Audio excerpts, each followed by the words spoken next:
Good morning, students. In today's class, now we are going to discuss about purchase return and sales return. आज का जो हमारा topic रहेगा वो depend करेगा गुड्स परचेज को किसी रीजन से हमने जब रिटर्न कर दिया, that is known as purchase return, and number 2 sales return. Okay, what is the meaning by purchase return? Such goods which will be returned by customer because of any reason to their suppliers is known as purchase return. लेकिन आप यहाँ पर दोनों की sales return की definition भी यही है. Such goods which will be returned by the customer to their supplier because of any reason is known as sales return. Sir definition same है, लेकिन हम एक बिहाफ पे चलेंगे.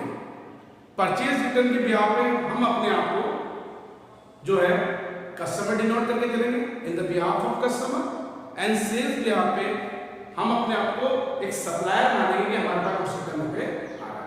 तो परचेज रिटर्न मतलब हम एक कस्टमर थे, हमने कुछ परचेज करा, बट किसी रीजन से हम उसको रिटर्न कर रहे हैं अपने सप्लायर्स को, that is known as purchase return. और सेल्स रिटर्न हम अपने आप को मान के चलेंगे हम एक सप्लायर हैं और कस्टमर ने हमें गुड्स को रिटर्न कर दिया किसी भी रीजन से, that is purchase return. Purchase return is also known as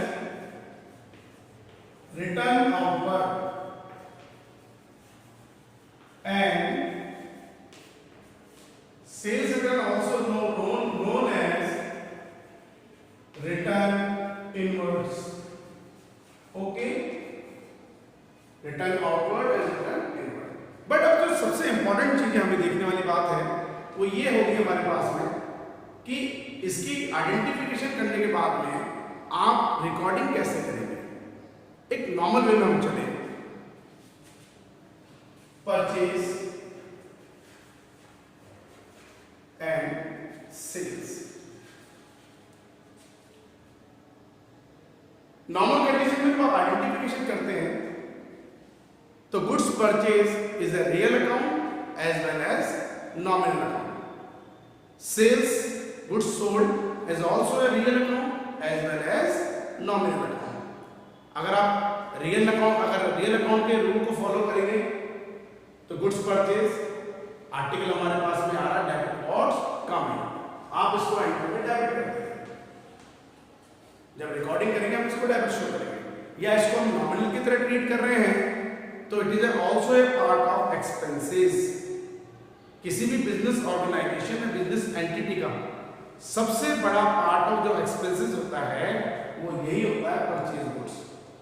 तो all the expenses and losses are debit in the condition of nominal account.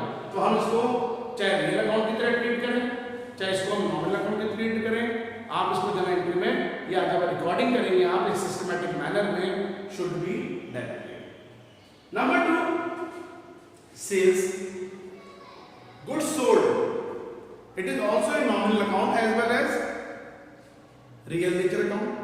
अगर रियल की तरह चलेंगे तो debit was coming and credit was goes out. आपके पास जो goods जा रहा है शुड बी क्रेडिटेड. और अगर आप नॉमिनल की तरह ट्रीट करेंगे सेम वही, all the income and gains are credit. किसी भी बिजनेस एंटरप्राइजेस के लिए सबसे बड़ा सोर्सेज ऑफ इनकम होता है वो सोल्ड ऑफ गुड्स ही होता है, तो it is a part of income should be credited. तो नॉर्मल वे में क्या हो गया, हमने परचेज और सेल्स को आइडेंटिफाई करके जब रिकॉर्डिंग करेंगे तो purchase always debited and sales always credited. अब हम परचेज रिटर्न सेल्स रिटर्न का अपोजिट तो मानेंगे. गुड्स आया, खराब था, हमने लौटा दिया. अब ये भी कंडीशन है सर, हम जब कोई भी गुड्स रिटर्न करते हैं, चाहे परचेज रिटर्न के बिहाफ पे होता है, सेल्स रिटर्न के कई रीजंस होते हैं. बिकॉज ऑफ, सबसे पहला रीजन तो बिकॉज ऑफ डिफेक्टिव, कि हमने जो गुड्स लिया था वो डिफेक्टिव आ गया, आप उसको रिटर्न करेंगे. Number 2 goods is not according to samples, कि गुड्स जो हमें चाहिए था वो सैंपल के अकॉर्डिंग नहीं है, आप उसको रिटर्न करेंगे या आपके रिटर्न होकर आएगा. या एक्सपायरी डेट का हमने हमारे पास आ गया है एक्सपायरी डेट का हम सप्लाई कर कई रीजन होते हैं रिटर्न के, लेकिन हम आइडेंटिफाई करके जब रिकॉर्डिंग करके चलेंगे तो एक बेसिक चीज पे चलेंगे, परचेज डेबिट। अब इसका अपोजिट हो जाएगा purchase return. Purchase debit, that means purchase return is a credit. आप परचेज रिटर्न को क्या करके चलेंगे, क्रेडिट करेंगे, बिकॉज हमने जो कुछ परचेज किया था वो गोज आउट हो रहा है, डिफेक्टिव आ गया था, हम वापस रिटर्न कर रहे हैं। इसको नॉमिनल की तरह आप ट्रीट मत कीजिए, इसको रियल की तरह ट्रीट कीजिए कि sir credit what goes out, हमारे पास से गुड्स जा रहा है तो हम उसको इंक्रीमेंट करके चलेंगे क्रेडिट। नंबर 2, अगर सेल्स क्रेडिट है तो सेल्स रिटर्न इज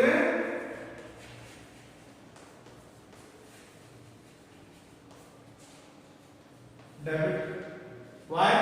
बिकॉज इसका रीजन क्या होगा बेटा हमारे पास में, क्योंकि हम इसका रीजन मानेंगे हमने जो कुछ सोल्ड करा तो रियल अकाउंट में क्रेडिट व्हाट गोज आउट है, लेकिन जैसे ही हमारे पास में कुछ डिफेक्टिव होने की वजह से दोबारा आ रहा है तो डेबिट व्हाट्स कम इन, तो it is a debit. Okay, तो ये बेसिक रूल है। परचेज डेबिट तो percentage is a credit, identify करके रिकॉर्डिंग के अंदर।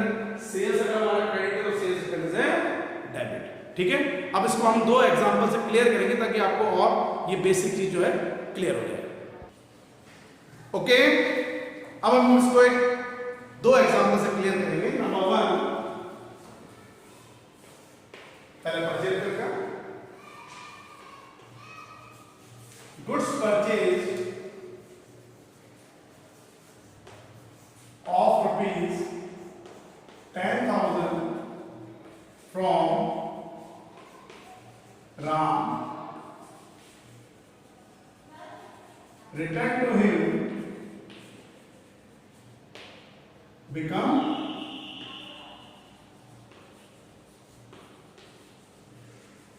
defective। रीजन चाहे गिवन है नहीं है उससे कोई मतलब नहीं होता है, ये बोल रहा है गुड्स परचेज और rupees 10,000 from Ram return to him become defective. It is a purchase return. अब ये परचेज रिटर्न है, सबसे पहले identification, goods purchase it is a real account. अब रिटर्न की कंडीशन में मैं इसको नॉमिनल नहीं बोलूंगा, ये रियल अकाउंट है and from Ram it is a personal account. Okay, according to rule debit what's come in, credit what goes out. तो गुड्स जो आपने परचेज किए तो वो आप रिटर्न कर रहे हैं, तो गुड्स हमारे पास से जाएगा क्रेडिट एंड पर्सनल अकाउंट में receiver is debit and giver is a credit. तो हमने किसको रिटर्न करा है, राम को हमने रिटर्न करा है, he is a receiver debit. ठीक है, आइडेंटिफिकेशन होगी। अब रिकॉर्डिंग प्रोसेस में हम राम को डेबिट करेंगे और goods purchase it is also known as a purchase return, आप इसको एंट्री में करेंगे क्रेडिट। ओके, ये एग्जांपल हो गया हमारे पास में परचेज रिटर्न का। Number 2, goods sold. Goods sold to Govind rupees 5,000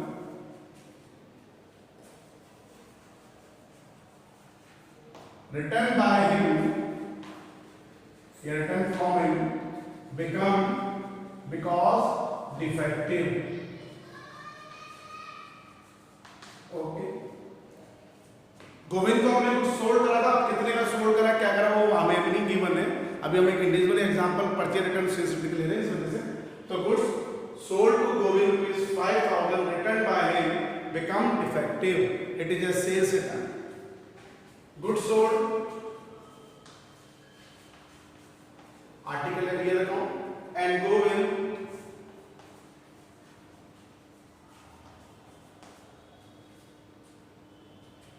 ठीक है, आप रिटर्न कर रहा है गोविंद हमें, ठीक है, गुड्स हमारे पास आ रहा है तो सेल्स जब क्रेडिट होता है तो sales return is a debit, तो debit what's come in, goods return होकर हमारे पास आ रहा है, हम इसको एंट्री में आइडेंटिफाई करके रिकॉर्ड में करेंगे डेबिट।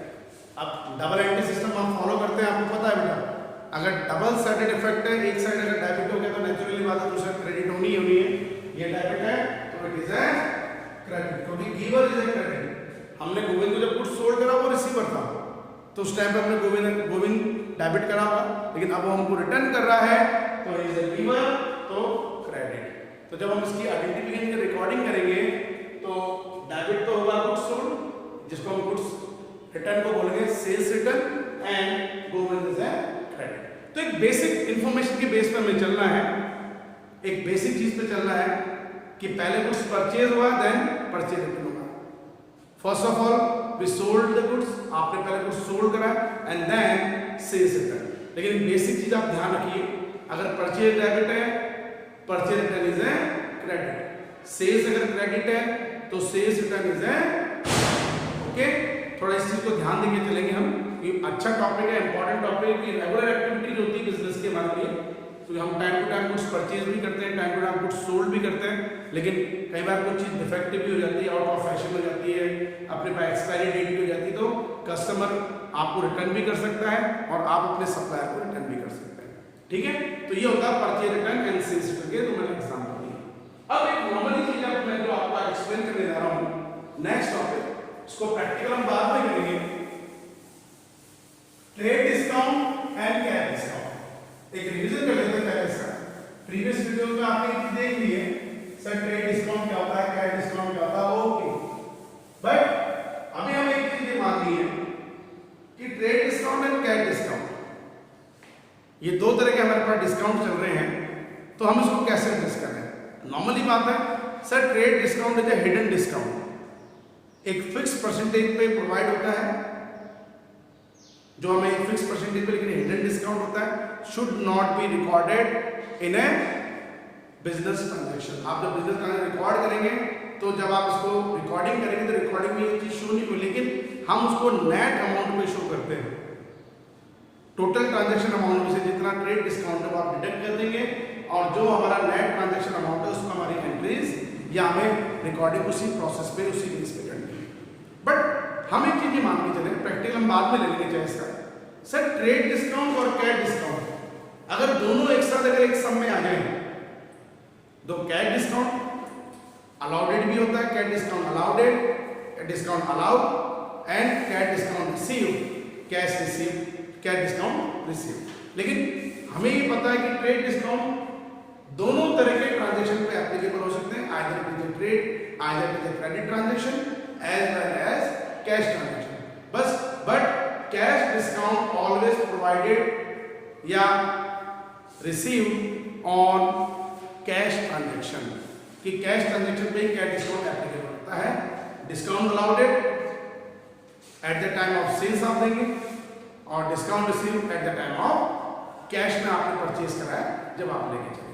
लेकिन ट्रेड डिस्काउंट ओनली हम गुड्स वगैरह पे ही प्रोवाइड करा सकते हैं, गुड्स वगैरह पे ही हमारा चलता है, जिसके लिए हम बिजनेस, जिस चीज की बिजनेस एक्टिविटी में हम इन्वॉल्व होते हैं।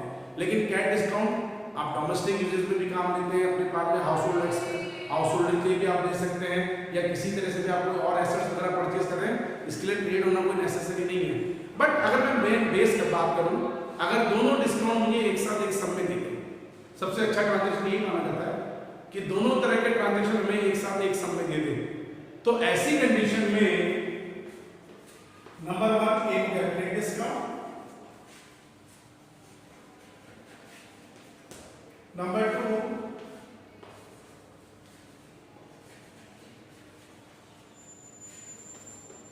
Cash discount. दोनों डिस्काउंट एक साथ अगर आपको एक सम में गिवन है, तो ऐसी कंडीशन में first of all we adjusted trade discount amount and then on net transaction amount we adjusted cash discount amount। पहले ट्रेड डिस्काउंट फैक्टर एप्लीकेबल होगा, फिर उस ट्रेड डिस्काउंट को हम कैलकुलेट करने के बाद में टोटल ट्रांजैक्शन अमाउंट में से एडजस्ट करेंगे, मतलब लेस करेंगे, और लेस करने के बाद में जो हमारा net transaction amount find out होगा, उस नेट ट्रांजैक्शन अमाउंट पे हमें कैश डिस्काउंट फैक्टर को एप्लीकेबल करना है। ठीक है, लेकिन ट्रेड डिस्काउंट हिडन डिस्काउंट है, अब आप इसको प्रैक्टिकली शो नहीं कर सकते हैं, इसको केवल टोटल ट्रांजैक्शन अमाउंट में से लेस करके आपको टोटल ट्रांजैक्शन जो अमाउंट है उसमें से एडजस्ट करके आपको लेके जाना है। ठीक है, ये दोनों चीज अपने लिए थोड़ी इंपॉर्टेंट होती है। एक ही समय अगर एक साथ आपको ये देगा तो चीज ध्यान रखना है कि ट्रेड डिस्काउंट को लेस करके नेट अमाउंट पे आपको कैश डिस्काउंट फैक्टर को एप्लीकेबल करना है।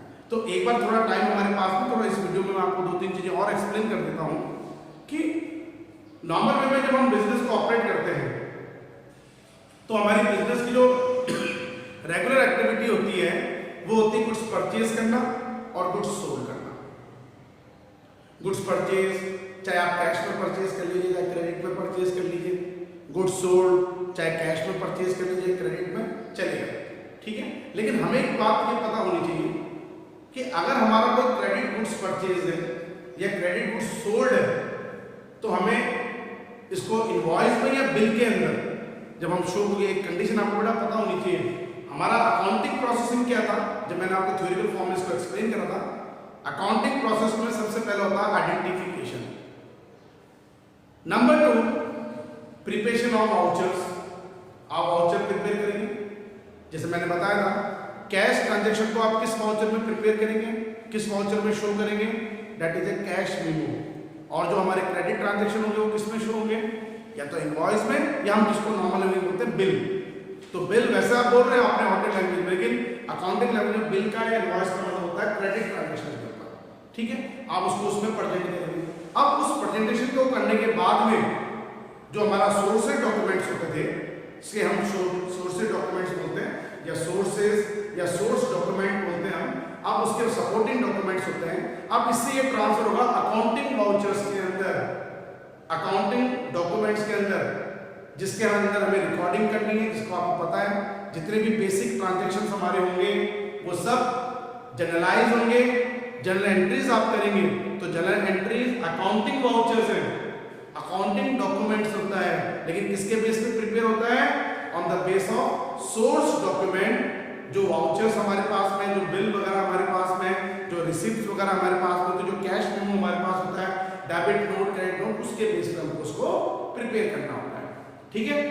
लेकिन बुक में अभी हम बात करें तो प्रैक्टिकली बात दूसरी है। और अगर हम बुक के अकॉर्डिंग बात करें, 11th क्लास के अकॉर्डिंग बात करें तो वो आपको सोर्स डॉक्यूमेंट तो देगा ही नहीं, तो ये प्रोफेशनली पार्ट होता है।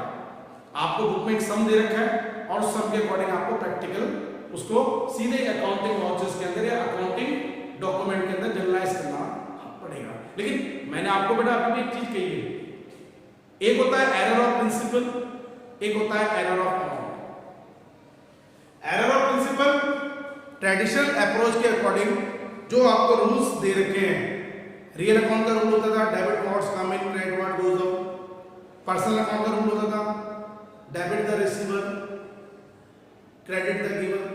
और नॉमिनल का रूल होता था कि ट्रेडिशनल अप्रोच में हमने 3 तो पॉइंट लिए हैं। मॉडर्न अप्रोच में आपने अकाउंटिंग इक्वेशन बनाई है ओके, लेकिन ट्रेडिशनल अप्रोच में हम जितने भी अपने अकाउंट्स होते हैं उसको 3 मेजर अकाउंट में क्लासिफाई कर देते हैं। Number 1 personal account, number 2 real account and number 3 nominal account. अब नॉमिनल अकाउंट का क्या रूल होता है, all the expenses and losses are debit and all the income and gains are credit. अगर आपने इन प्रिंसिपल्स में, इन रूल्स में कोई गलती कर दी, दैट मीन्स डेबिट क्रेडिट हो गया, क्रेडिट डेबिट हो गया, तो वो एरर ऑफ प्रिंसिपल बोला जाता है। वो चीज मैं आपको रेक्टिफाई करवा सकता हूं, वो चीज मैं ठीक करवा सकता हूं, लेकिन एरर ऑफ अमाउंट ये आपकी बेटा कैलकुलेशंस होती है। अगर आप गलती आप कर रहे हैं तो ये आपकी गलती है, आपकी मिस्टेक है कि आप कैलकुलेशन 2 into 3 मल्टीप्लाई बाय 6 होना चाहिए, 2 into 3 इक्वल्स टू 6 और आप लिख रहे हैं 5, तो उसको मैं करेक्शन नहीं करवा सकता क्योंकि वो आपकी मिस्टेक्स होती है, वो आपको देखना पड़ेगा। तो एरर ऑफ प्रिंसिपल के लिए हमारे पास में टाइम है, हम उसको रेक्टिफाई करवा सकते हैं, लेकिन एरर ऑफ अमाउंट ये मैथमेटिक्स बेस्ड होता है, आपकी मैथ्स अच्छी होनी चाहिए। इसलिए बेटा 12th तक हमें कैलकुलेटर अलाउ नहीं होता था, आप कैलकुलेटर लीजिए, मैं उसको अवॉइड कीजिए। 12th बाद में हायर स्टडीज में कैलकुलेटर अलाउ तो आपको हेल्प मिल जाएगी, लेकिन अभी नहीं देगी, ठीक है। तो मेन चीज ये ध्यान रखना है कि बेसिक कंसेप्ट क्या है, debit what's come in credit what goes out, debit the receiver credit the giver, all the expenses losses are debit, all the income and gains are credit. ये बेसिक कंसेप्ट होते हैं जो initially हम 1-2 बार गलत करेंगे, ठीक है, हम मानते हैं, लेकिन इसको आप रेगुलरिटी नहीं बनाएंगे अपनी, एक रेगुलर बेसिस पे नहीं, तो बहुत दिक्कत है कि हम अभी बेसिक एंट्रीज कर रहे हैं। धीरे धीरे हमारे पास में कुछ एंट्री जो है कॉम्प्लिकेटेड भी बनेगी, उसमें 4 अकाउंट भी इफेक्ट करेंगे, 5 अकाउंट भी इफेक्ट करेंगे, हो सकता है उसमें कुछ इग्नोर भी हो रहा हो, नहीं भी हो रहा हो। तो मैंने बता रखा है कि चाहे 3 अकाउंट में से 2 डेबिट और 1 क्रेडिट हो रहा है या 1 डेबिट 2 क्रेडिट हो रहा है, लेकिन अमाउंट इक्वल होना चाहिए। LHS equals to RHS। Amount जो डेबिट साइड को रिप्रेजेंट करेगा, हमारी क्रेडिट साइड को भी वो ही रिप्रेजेंट करना चाहिए। ठीक है, तो रेगुलरली हमारी जो ऑनलाइन क्लासेस चल रही है, लाइव क्लासेस है, उसमें भी आप लेके चलेंगे। उसके अलावा यूट्यूब वीडियोस में भी आप कंटिन्यूस चीज को देखेंगे। तो रेगुलरली आप लोग लाइव क्लासेस भी ले रहे हैं और आप यूट्यूब वीडियोस भी देखिए। कोई भी डाउट्स अगर आपके आते हैं तो उसके लिए हम लोग अवेलेबल हैं। आप अपनी क्वेरीज हमको बताइए, हम इसको सॉल्व करेंगे। चाहे हमें आप फ़ोन कीजिए, चाहे व्हाट्सएप नंबर पर अपने जो भी डिफिकल्टी है वो शेयर कीजिए, हम उसको बता देंगे आपको। क्योंकि 11 बटा बेसिक हमारा होता है, इसको हम इग्नोर नहीं कर सकते, इसको आप इतना इजीली नहीं ले सकते। क्योंकि 11 में आपका बेस क्लियर है, 12 वगैरह में आगे प्रोफेशनली हमें इतनी दिक्कत नहीं आएगी। तो अपनी स्टडी को बेटा ऐसे रेगुलर मेंटेन कीजिए, घर पे रहिए, सुरक्षित रहिए, बिल्कुल स्टडी रेगुलर बेसिस पे मेंटेन करिए। कोई भी क्यूरीज वगैरह अपनी आती तो आप उसको सॉल्व करेंगे। ठीक है, तो आज की क्लास में यही ओवर करूंगा। Have a nice day and thank you.